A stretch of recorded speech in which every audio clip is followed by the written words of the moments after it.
beautiful bookish people, my name is Hannah, and today we're going to be reviewing Sense and Sensibility by Jane Austen. But hold on, something doesn't feel right.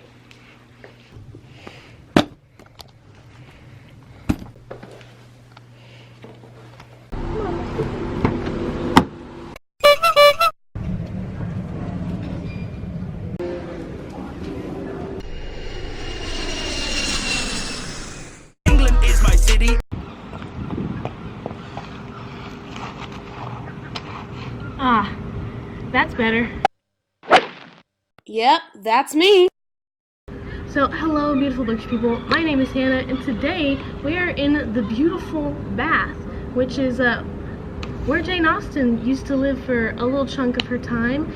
1801 to 1806 to be specific.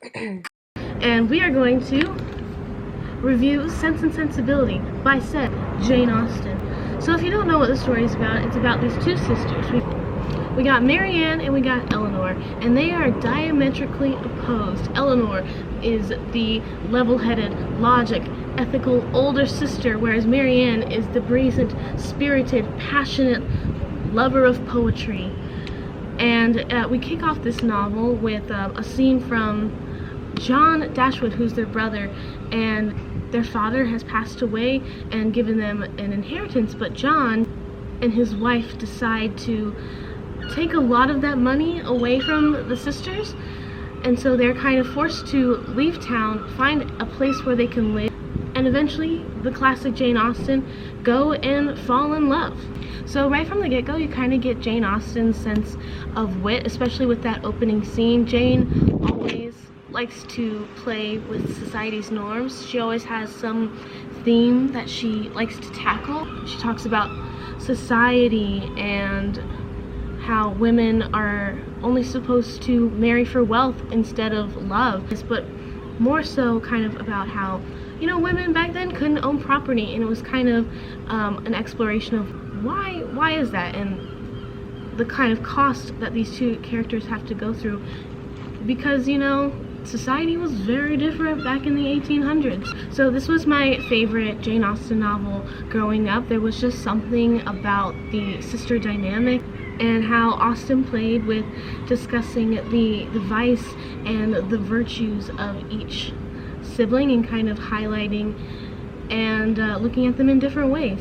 Elinor and Marianne are really the embodiment of classism versus romanticism, how Elinor just approaches society in just this completely different way from Marianne.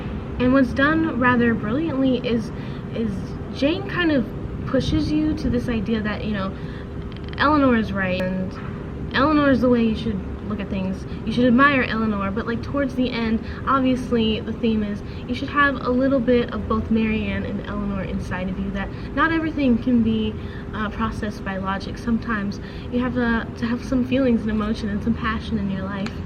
The thing I noticed this time around while reading Sense and Sensibility is that Jane seems to emulate her protagonist in the way she writes her stories. So for Sense and Sensibility, it was very straightforward, straight to the point, versus like say Pride and Prejudice was more clever or witty based on that protagonist. And what I also found really interesting about Sense and Sensibility is that both plots are kind of personified.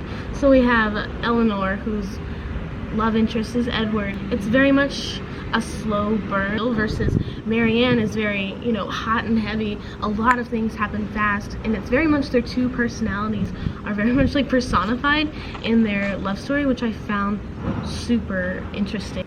What's also handled in Sense and Sensibility is the classic coming of age story. You can really see this demonstrated through Marianne and how her perception of love changes throughout the story. In the beginning, you know, love is very passionate, fireworks and hot and heavy, but you only get one soulmate. But towards the end, you can kind of see her forming that, you know, love is really a slow burn when you break it down. Trust happens over time, you know, and you can see that development throughout her and how she chooses to love someone who is conventionally not her type. Jane always puts in discussion of like classism and the treatment of women, and this one is very much revolved around money. And why are women not able to inherit money from their father? Why must it always go to the male lead? You can see that in the relationship between Mary Ann and her brother, because there's this really heartbreaking scene of the book where the brother finally visits Elinor and Mary Ann in their new cottage away from the home, and you're just listening to John, the brother, justify each and every action, and it's done quite clever, but it's so, you know, heartbreaking at the same time, where it's like, sorry I couldn't, give you more money. There's like so much for letting us get that new china, even though ours is, perfectly fine or whatever. Didn't really give us a choice, but you know what? I'm here and I'm respectful. Classic Elinor. So you can't really talk about Jane Austen without really discussing the men of Jane Austen. So I would suggest, if you haven't read Sense and Sensibility and you don't want to be spoiled, I'm going to be clarifying who ends up with who and giving my opinions on that, because I have some thoughts. First things first, Willoughby is the original Hardin. You think I'm joking, but I'm like low-key kind of serious, because towards the end of the novel you realize that it was kind of all a facade. His affections toward Mary Ann, it was almost seeing as if he would be able to toil and like see how affectionate he could get Mary Ann towards him. And like, Mary Ann, my heart goes out to you, because I would have fallen for that too. It was like a lot. It was almost as if it was a bet. Just saying. So at the end, Mary Ann kind of learns to trust again and kind of develops how like love grows slowly, mostly. It doesn't always have to be fireworks and chemistry. At the end of the day, you choose to love somebody, and that's what happens. But that being said, I love Willoughby as a character. I think he was done way better than Wickham, because like you actually get to see his mindset and his like backstory, and it's done with more nuance than Wickham was ever given. As a character from an outside perspective, yes, Willoughby, great. Do I hate him? Yes, but that makes me love him. Which brings us to Edward, Elinor's love interest, and I have to say, I hated him. He's probably the most annoying part of this book, to me, at least. It got to the point where I was just like, all we need to have right now is a conversation. Yeah, the communication trope has been happening since Jane Austen time, because literally all their problems could have been solved with one conversation. But Edward and Elinor were so slow that it was agonizing to read about. And I put most of the blame on Edward, because there seemed to be a lot of secrets being kept away. Like, Mary Ann and Willoughby have a secret relationship. Edward has a secret engagement. Colonel Brandon has a secret past. All this stuff. Whereas, like, I see with Willoughby, it was more of a self-preservation, versus Edward just felt like he didn't know what to do. And that was annoying, because it was all could be solved with a simple conversation. Miscommunication lead to complication. It's funny how money changes situation. Miscommunication lead to complication. If Lauryn Hill has taught me anything, communication is key. So now I want to talk about how I have an uncanny ship.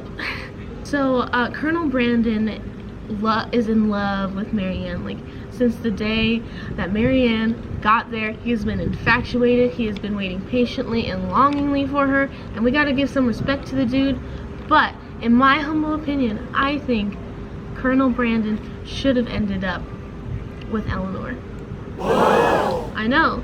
I think if Sense and Sensibility was written today, at least if I were to written it, Elinor would have ended up with Colonel Brandon, because they were such good friends. They had good dialogue and conversations. They communicated well. They liked each other.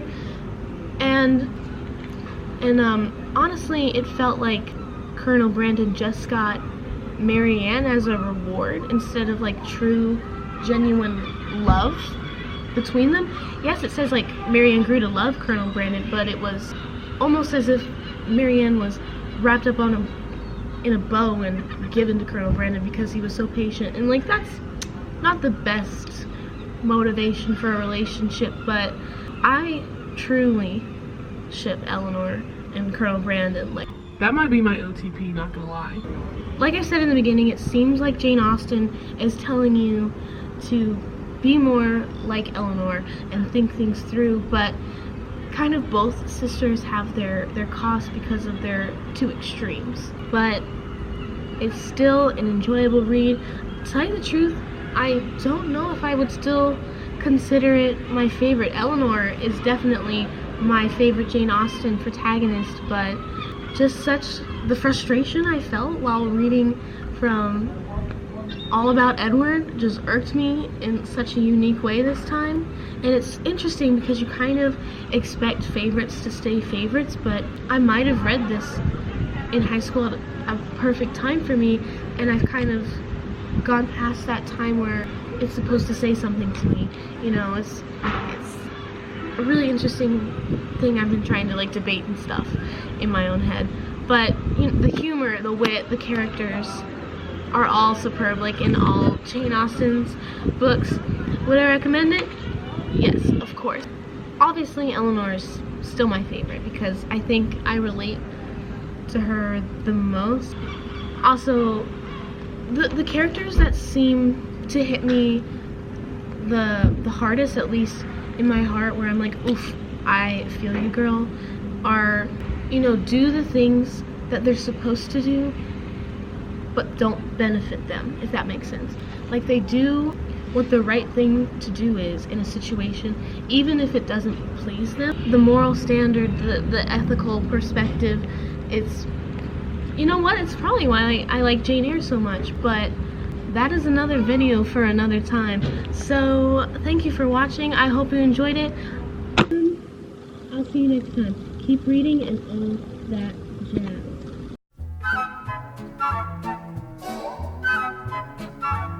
It was towards the...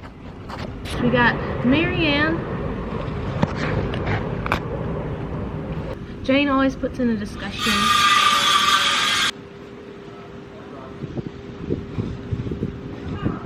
Stuff is happening. What's also